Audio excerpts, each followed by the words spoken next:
Before we begin, I would like to make a land acknowledgement and just acknowledge that as we gather here today online, we want to acknowledge that we are on Treaty 6 territory and we are on the homeland of the Métis. And we want to remember to pay our respects to the First Nations and Métis people of these lands. And we aim to reaffirm our relationship with one another as we move forward in the future. So before we begin, I would also like to relay that this interview or this session will be recorded today, and we can relay the recordings of this session with participants if they are interested in that. Now, without further ado, I would like to introduce Elizabeth. Elizabeth Zdunich is a certified teacher who enjoys the adventure of learning and revitalizing the Cree language and culture. She holds a certificate in Indigenous languages, a BEd, a Bachelor of Education, and a Bachelor of Arts from the University of Saskatchewan. Liz is a member of the Peter Ballantine Cree Nation and is a descendant of Rock Cree and Scottish ancestry. She is a Northerner at heart, and Liz has called the prairies home for the last decade. She currently lives on a grain farm with her husband and three children and a herd of bison. Okay, well, I'm going to begin. Um,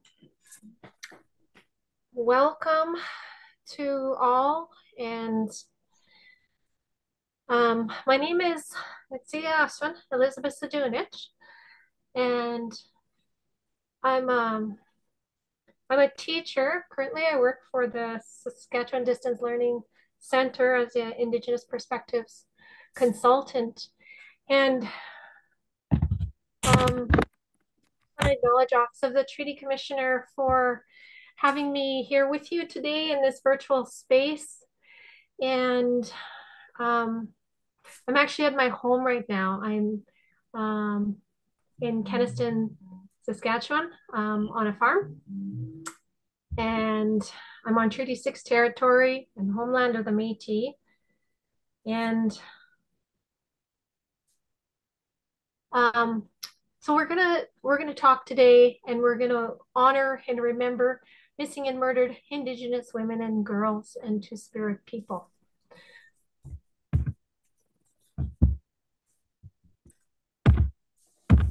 Next slide will advance. Okay, so just to um, let you know, this is our plan for today. Okay, so we're going to set an intention here as we start today.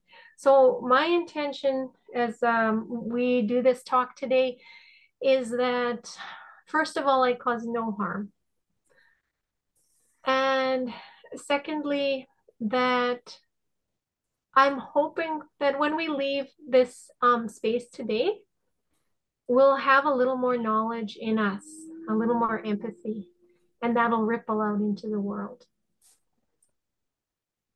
So, our thoughts and our actions, they matter in this world. And, that's something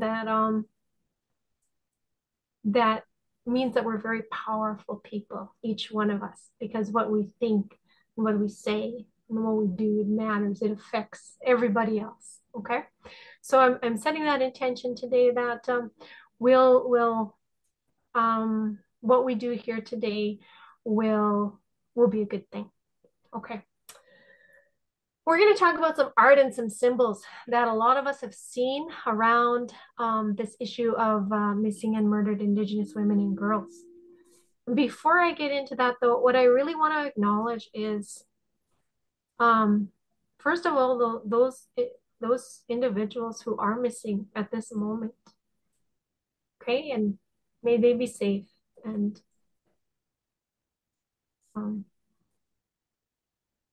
and then also to acknowledge those who are murdered, who we are remembering, that they be remembered with love and respect and dignity, and for their loved ones, for their family, for their friends, that our hearts and our minds are with you. because this is a very difficult thing. This isn't just an academic topic. This is real people, right? And this is if you live in Saskatchewan, you are affected by this for sure.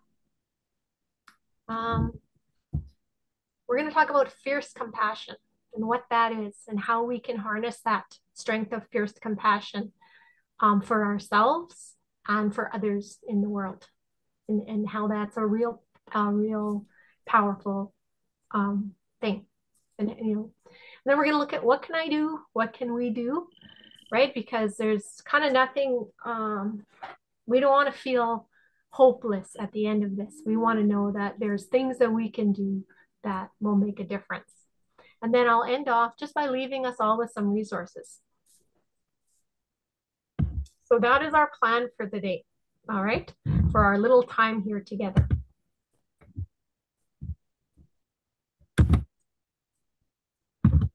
I'm hoping my slide will advance.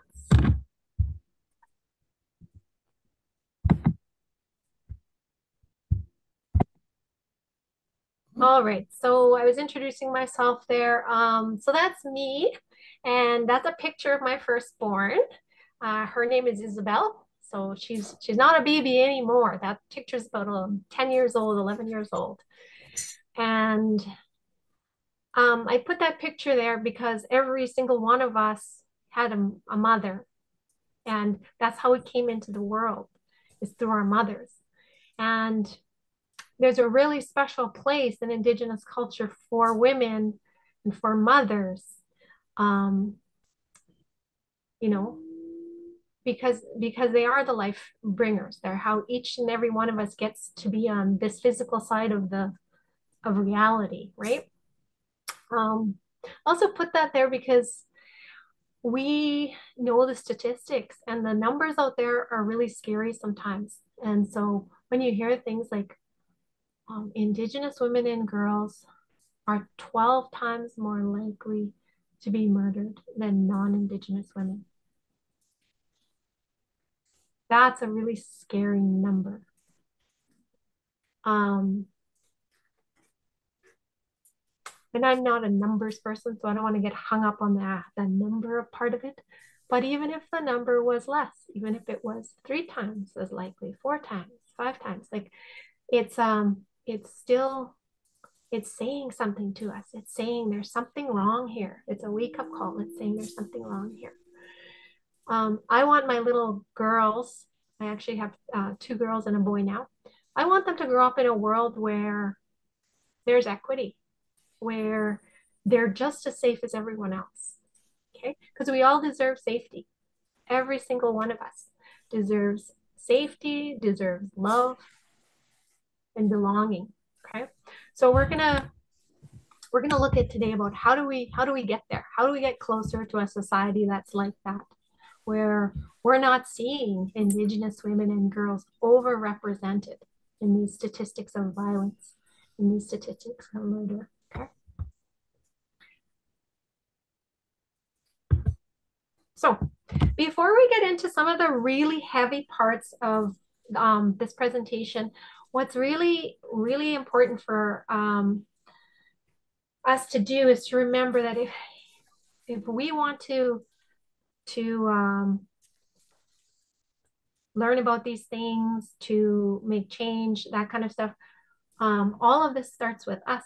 We first have to make sure that we're okay, right? We have to be safe mentally, emotionally, physically, spiritually. We need to be safe. So I'm just going to share a few of these techniques. And then if you find that when we're going through the presentation, if there's an image that's triggering to you, so that means if something's triggering, it means it kind of, it really sets you into a state of dis-ease, okay? Maybe it sets you into anxiety or some other uncomfortable emotion. That's you know, that might happen. So what we want to say is, let's look at some strategies. How do I take care of myself, okay? So we're gonna do a good job of that. We have to take care of our mind, body, and spirit. And I see this as somebody who practices these things myself, okay? I have trauma, and these are some of the things I do to deal with my trauma, okay? So if you need to at any point during the presentation, you need to know that it's okay to take a break. You know, you can whether that's physical or not, you know, you can check back in later, okay? The other thing is breathing. There we go. So we're just going to practice this one. So you're going to breathe in for 4 counts. You're going to hold for 2. So we're in a meeting here. You're going to exhale for 5. And what that does is if we're feeling anxious and triggered, it gets us out of this reptilian part of our brain, that part that's trying to save us, right? We're in fight or flight. It gets us out of that part and it moves us back up here to our prefrontal cortex, okay? So we're going to do this. We're going to breathe in. So hold for 2. And exhale. Okay, so you're going to breathe in for 4. Hold for 2. And exhale. Good. So at any point you can do that. Your breath is always there. The other thing that is really helpful, and people won't even notice, this could happen to you, you know, when you're out and about somewhere, and if you find something triggering, a real act of self-compassion is you put a hand over your heart. Okay, so I invite you to do that right now. Just take a hand and place it over your heart, or you can take 2 hands if you like, and then breathe in and out. Yeah, it's like giving yourself a hug, putting that hand over your heart just gently. Sip of water, that again helps us to move into this thinking part of our brain. Or a scent, if you have a scent that you really like, and you kind of keep it by you and you can just smell that, it'll bring you into the present moment, okay? This is a support line here, 1-844-413-6649. And that is to help anybody who needs support with missing and murdered Indigenous women and Two-Spirit people. If you feel like, you know, you need to talk about this, that line is there. Okay. And then reach out to a trusted friend too. Okay. So fierce self-compassion. I love this. So if you think about this self-compassion, there's 2 sides of it. There's a tender side and there's a fierce side.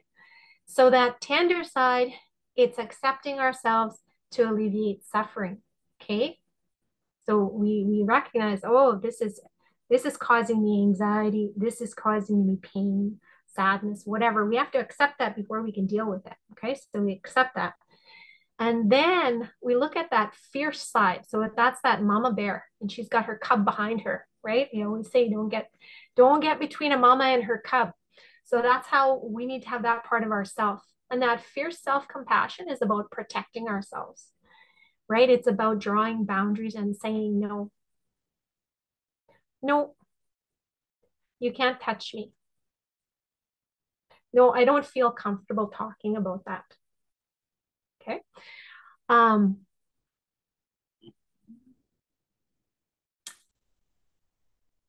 Providing. Okay, so that fierce self-compassion, that's that mama bear. And she's gonna also provide. She's gonna say, yes, I'm thirsty. I need a drink. I'm gonna take care of myself. I'm gonna have that drink. Yes, I need to be safe. Right? I need to be safe. I'm gonna get out of this place and go somewhere where I feel safer. Okay. The other thing that fierce self-compassion does is it motivates us. Okay, so once we've taken care of ourselves, we have some boundaries, we've taken care of our needs, now we can actually learn and we can grow and we can do something to help the world. Okay, you've been on an airplane and they have those masks and they say, before assisting anyone else, you know, in the event of an emergency, if we lose cabin pressure, a mask will drop. Make sure you put your own mask on before you help anyone else. Right? And they say that because if you don't put your own mask on, you're probably going to pass out and you're not going to be able to help other people. So it's the same when we talk about this kind of awareness and this kind of work. We have to take care of ourselves so we can help everyone all around us, okay? So it motivates us to learn, to grow, and to change the world. So to be our authentic self, we have to have our tender and our fierce sides. We need both of them. We can't have one or the other, right? We need both of them. And together that creates a caring force and it allows us to thrive. Okay, and then we can counter the gender role socialization we've all been steeped in. Okay, so we're gonna remember that. Remember that bear. I love that image. Okay. All right. So one of the images you've seen is this red handprint across the face, right? You've probably seen it on TikTok if you're a TikToker, and all kinds of places. It's and so this woman here ran the Boston Marathon. Her name is Jordan Marie Brings Three White Horses Daniel. And she dedicated every mile that she ran to an Indigenous woman or girl who was murdered. Okay, and she did that, and she placed that red hand over her, well, she did that. So that was a way that she could bring awareness out into the world. And so in this article, she talks about, you know, being careful how we use that red handprint, right? That we're not, if that red handprint is going to be, say, on somebody's face or it's on a decal or something, that it doesn't go into spaces where, you know, that there's anything inappropriate happening, drinking or anything like that. All right, so May the 5th is REDress Day. So May the 5th is going to be on Sunday. So it's Friday right now, so in 2 days. So REDress Day came about because there was a Métis artist named Jamie Black. She was really concerned about all the missing and murdered Indigenous women and girls and Two-Spirit people. And so she created, it's called an installation. And so she hung these red dresses up, and they're always empty, these dresses. And that's to symbolize the women who have been taken from us. So it's a very stark image, right? Like it really grabs our attention when we see that. So if you're out and about and you see that, maybe hanging in somebody's window, there's a red dress, or hanging from a tree. That's what they're doing. They're honoring the spirits of those murdered women and missing women. I don't know if my audio is going to work. So I'm just gonna, well, you know what? I'm just gonna pass.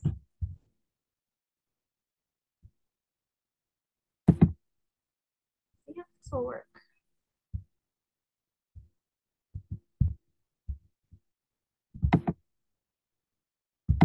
You know what? We're gonna keep going because I feel like it's not going to play. What that video was just Jamie Black was in right.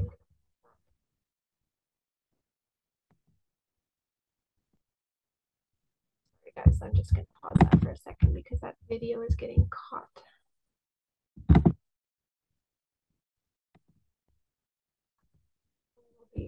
I will share again here right away.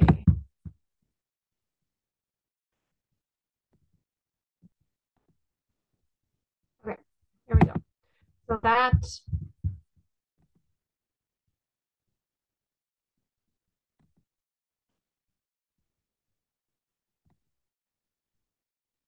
okay.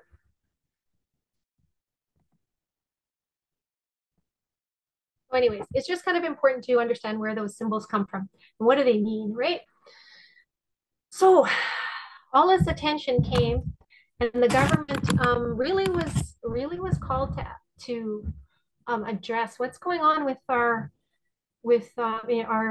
Indigenous women and girls. Why are they missing? Okay, and so a committee came together and they heard the stories of families, of survivors who of missing and murdered, and um, they came with 231 calls to justice. So these are things that they asked, please do this. And, these are the things that can be done to make our society safer. So it's called Reclaiming Power and Place. And it's the final report of the National Inquiry. Okay. So that's what it looks like. It's available online. Anybody can read it. And some of the stories in there, well, all of them. There isn't any stories in there that aren't very heartbreaking and sad, but they're in the words of the families themselves. So that is one thing that a person can do, is go read them. Now, one of the calls to justice said, decolonize by learning the true history of Canada and Indigenous history in your local area. Okay. Learn about and celebrate Indigenous peoples' history, cultures, pride, and diversity. Acknowledge the land you live on and its importance to local Indigenous communities, both historically and today. Okay, so that's something we can do. Learning is an action, and it is one of the calls to justice. Read the final report. Listen to the truths shared. Acknowledge the burden of human and Indigenous rights violations. Okay, that's a burden that our families have to carry, that our communities carry. And how they impact Indigenous women and girls and Two-Spirit people today. Now, each one of these calls to justice has a beautiful piece of artwork that goes with it, okay? So,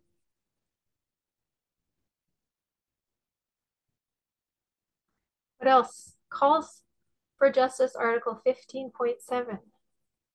Create time and space for relationships, supporting and embracing differences with kindness, love, and respect. The truth is, if there was enough kindness, love, and respect in our society, we wouldn't even be talking about this today, right? With kindness, love, and respect, this wouldn't even be an issue. Okay, so this is a really important one.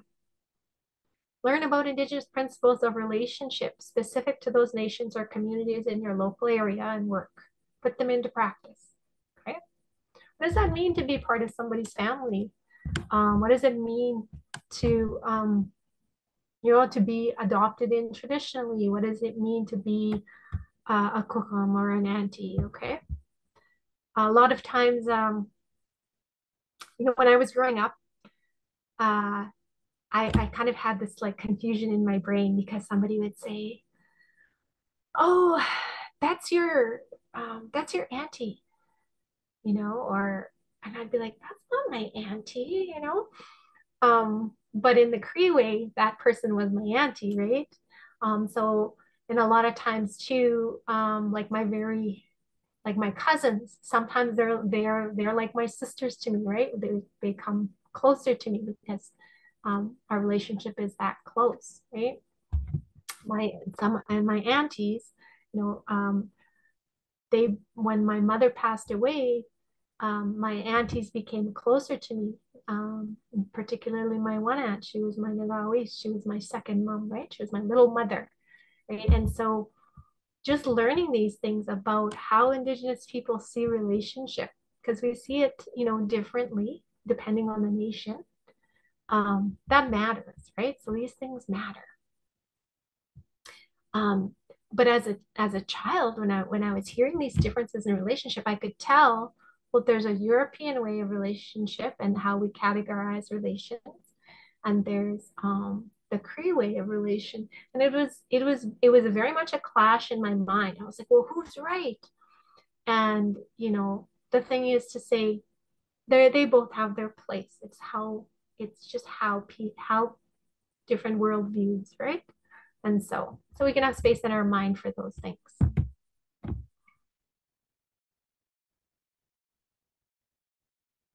Speak out against racism, sexism. So racism is when we discriminate against somebody based on their perceived race, okay? Whether we think that they're, Caucasian, whether we think they're Asian, whether we think they're Indigenous, okay? Sexism is when we discriminate against people based on if they're a man, if they're a woman, if they're transgender, okay? All these things. Speak out against racism, sexism, ignorance, homophobia, okay? Homophobia is when people are very afraid of people because they're gay, okay? And transphobia. And teach or encourage others to do the same wherever it occurs. So if you hear it in your home, in your workplace, or just out and about in the world, social settings, maybe you're at an event and somebody makes a joke, right? Just kind of like speak up about it. Sometimes it's as simple as saying, oh, that's awkward, right? That's my favorite line, actually, by the way, when people try to impose these like racist or sexist or ignorant views, sometimes I'm just like, oh, that's awkward. Okay. So why? People get to that pretty quick. They're like, well, why are we seeing this disproportionate number of Indigenous women and girls being murdered, going missing?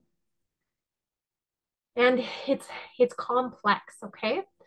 But there are some things that we know. And we know that intergenerational trauma caused from the residential school system creates cycles of violence, okay? And unless those cycles are broken, that violence perpetuates and keeps going. So every Indigenous person has a relative who attended residential school and is now having to live with that trauma. Okay, well, when you think about that, you're like, oh, well, that's pretty big. Okay, in Saskatchewan, so that means just about 20% of our population that we're talking about that is dealing with that. Racism, systemic racism. So systemic racism is a little bit different than personal racism, okay? Systemic racism is when we have racisms that show up and they're like part of our system. So they're part of our schools, or they're part of the police system, or they're part of child and family services, okay? All these kinds of things. So that's why it's really important when people are writing policies that they start to understand and value Indigenous worldviews, okay, so that they can start doing things differently, because things need to be done differently. So systemic racism has allowed investigations to be treated differently with Indigenous murder cases, which often resulted in less attention to the case and less urgency when an Indigenous person is missing. All right, so that's not right. Somebody goes missing, it's important. No matter who that person is, it's important because every life is valuable. So those are things our system needs to address. There are other root causes of why we're seeing such high numbers, and one of those causes is also there's a really high number of Indigenous children that are in the foster care system. Okay, and so that leaves people vulnerable. Doesn't mean for sure it'll happen. It just means that the people are more vulnerable when they're in the state of going from one home to another. All right. Sometimes I need to put a hand on my heart after talking about all those hard things. Okay. One of the things that came out of that report that I showed you, that purple report, the final report on missing and murdered Indigenous women and girls, is the values of First Nations and Métis and Inuit communities. And consistently, what they kept coming back to was respect. Right? Again, if we had respect for our Indigenous women and girls, this wouldn't be happening. Okay. Reciprocity. That means that a relationship is good. It's a give and a take. Okay. And interconnectedness. That means that whatever happens, to one of us actually affects all of us, right? It's just like that ripple I showed you at the beginning going out. That's that interconnectedness. It matters. It in a good way, or it can be going out in a negative way, right? And impacting and sending out those ripples. So it's really for the best for all of us in society if we can have healthy communities where women are respected, you know, and loved and safe. If if we can raise the bar on that, it'll be better for everybody. Okay. Our women and girls are sacred. This is one of the messages that was really strong coming out of that final report as well. Our women and girls are sacred. That's one of the most beautiful things I ever heard was again with when my daughter was a baby, is that that is the most sacred bundle you'll ever hold is a baby, right? And that's so true and so beautiful. And they don't be we don't become less sacred because we grow up to be adults, right? We're all very powerful, very sacred beings, and we deserve to be safe. Interconnectedness. Yes.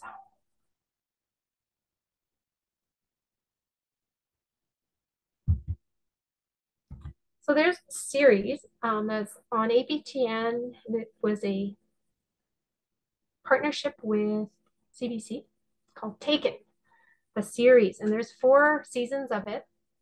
And so I went to the website there and I just took some of the information that they had on there. And so these are some of the numbers. More than 1,000, so 1,000 plus Indigenous women have gone missing or have been murdered in Canada.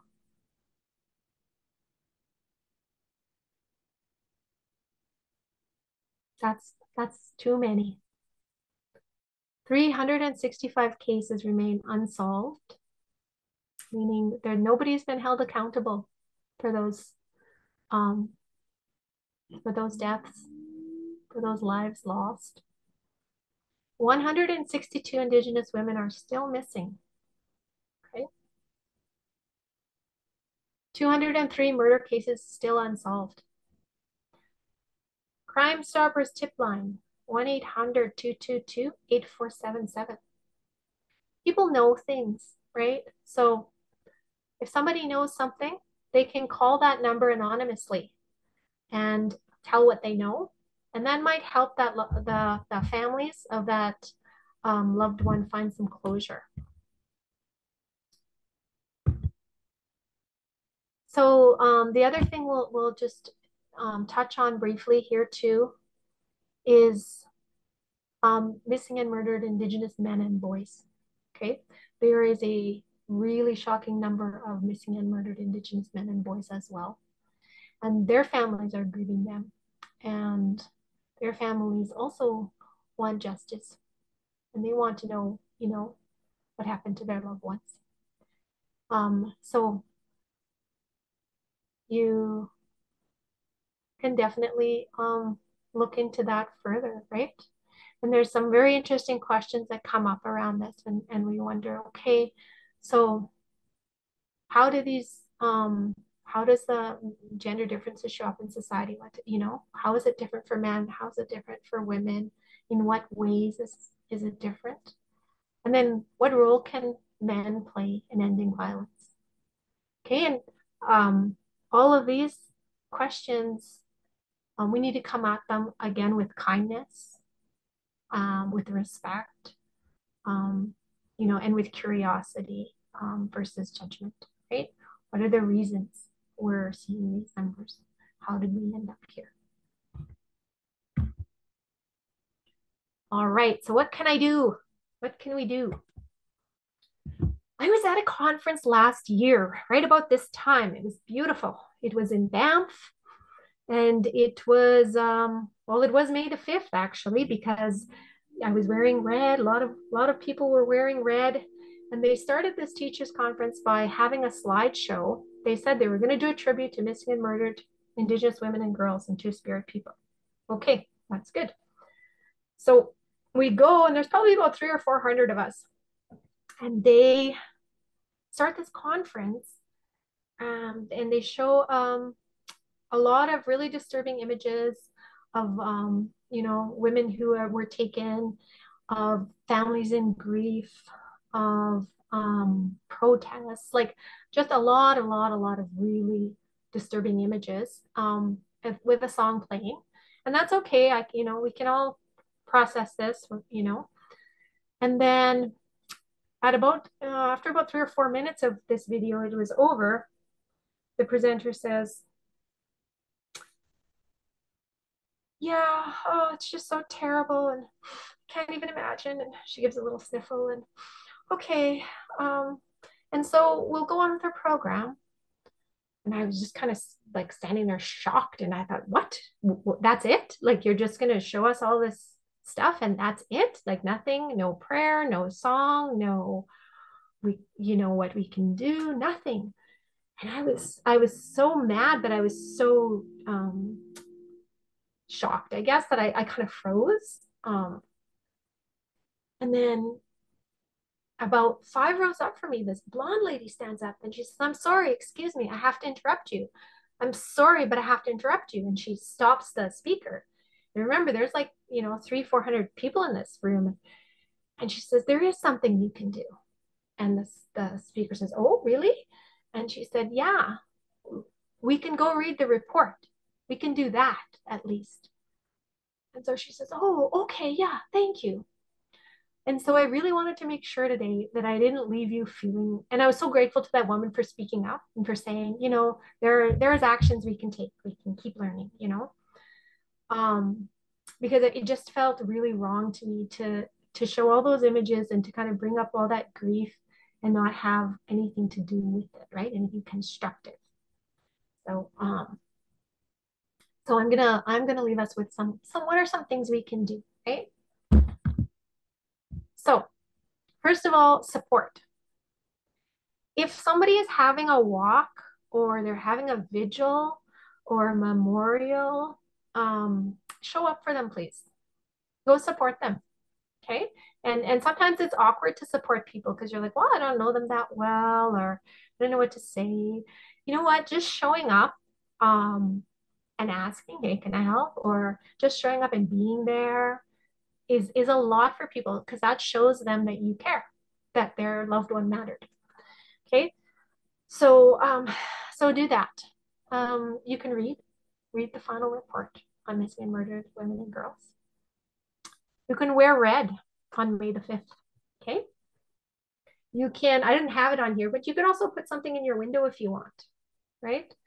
Even if it's on your vehicle or whatever, some people choose to put the red handprint. Some people, I've seen, driving by, people have a red dress hung in their window or their tree.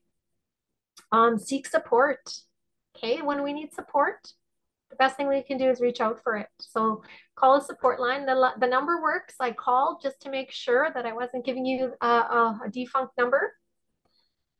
And then practice that fierce self-compassion, right? Acknowledge when feelings arise in us, and then do our best to be tender and take care of ourselves, and then to be fierce, right? We're going to have some boundaries. We're going to stand up for our needs, and we're going to stand up for the rights of others as well. Okay. And continue to learn, right? Continue to learn about missing and murdered Indigenous people in Canada. Look into organizations such as the Moose Hide Campaign. I know Moose Hide Campaign is having their day on May the 16th. That's their big campaign day. And Moose Hide Campaign is a grassroots organization, and they mainly work with men and boys to end violence against women, against Indigenous women. Okay. Here's that. You can go online to submit a tip anonymously, or you can call that number if there's something you know or something you see. And here are some resources. So again, that's that report I keep talking about, is that purple one. And their voices will guide us is for students. This is so teachers can use this guide, and there's activities in there and lessons that you can do as a group. Okay, it's sometimes it's a really healing thing to do this type of learning together, right? Uh, um, one of the together we're very social creatures, right? And together is where we heal, right? Also, being together tends to keep us safer too. So that's one of the things I want to share before I forget is if you are a young person, when you go to an event, when you go out and about, go with a very trusted friend. Have, one or two trusted friends, and you guys stick together and make a plan. If we go out together, we come home together. And that's it. No ands, ifs, or buts. If we go out together, we come home together. And that's really important. And it seems like a small thing, but it's a small thing you can do to keep yourself safe. Art is good medicine. There's a beautiful lesson on here from the Moose Hide campaign by an Indigenous artist, and she teaches you how to draw something here, and it's pretty neat. So I'd say go check out that website. Art is really, really healing as well. It's a way to express things. The opposite of depression is expression, right? So as much as we can, we're going to try to express things in a healthy way to share them with others. Okay. And sometimes that expression is just for ourselves. Maybe we put it in our own little art journal and nobody ever sees it. That's okay. But when we get those things out, that really helps us.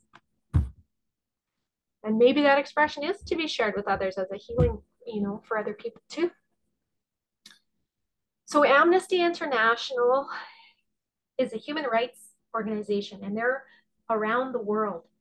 They have a whole guide called No More Stolen Sisters. You might have seen that before. No More Stolen Sisters. Okay, sometimes No More Stolen Relatives. And it's, if you want to make your own local activism group to end violence against First Nations, Métis, Inuit, women, girls, and Two-Spirit people, this is a guide for you to do that. Okay, so there's a lot in there. Amnesty International called what is happening to missing and murdered Indigenous women and girls a national tragedy. Okay, so and the genocide is another word, right? That's another word that we can use for what's going on there. Twinkle.ca. This website is mostly this is for teachers, but there's no reason you can go on it as a student either. And they have everything on there. Like they have for younger kids, they have coloring pages. I really like that one, Protect the Sacred, right? Comes back to that most sacred bundle you'll ever hold. Say, right? Is that baby there. They have a banner that you can print off and hang in your classroom if you want. And they have a PowerPoint as well, and that's the picture of the PowerPoint there. That says, end the violence, no more stolen relatives, remembered, loved, honored. So twinkle.ca. You do need to sign up, but it's free. There's a paid part and a free part, and the free part has lots of really good resources. All right. So I'm actually at the end of my slideshow, and it's 2:45. So I hope I haven't talked too fast. But I want to say, so thank you to all who have joined me here and have given your attention to this. And I hope I reach my intention here today, and that we can leave this virtual space and go out and make some positive change in the world. and even for ourselves, that we can understand this in a way that's better, um, and that we can keep learning, right, and keep growing. So thank you to all, and remember, Sunday, May the 5th is Red Dress Day, and I think I'll end there, and sending my good thoughts out to all of you, and yeah, support out to all of the families, and so I'm gonna end there, and unfortunately I can't hear anything, so I will let OTC kind of wrap it up, and I'll just kind of sit here and smile. But thank you all. Okay. Thank you so much for that talk, Elizabeth. It really resonated with me, and I hope it resonated with the rest of our participants as well. I'm sure they really gained a lot from your speech, and it seems like everyone really enjoyed it through the chat. So I just want to thank all of our participants once again for taking part and taking the time from their day to be here and to listen to these important words from Elizabeth Zdunich. So if anyone would like a transcript of the recording or a recording of today, please get in contact with our office and we'll do our best to relay a recording to you. So once again, thank you everyone for showing up. It's been a really great presentation, and I hope you all learned something and are able to take something back to your communities with you.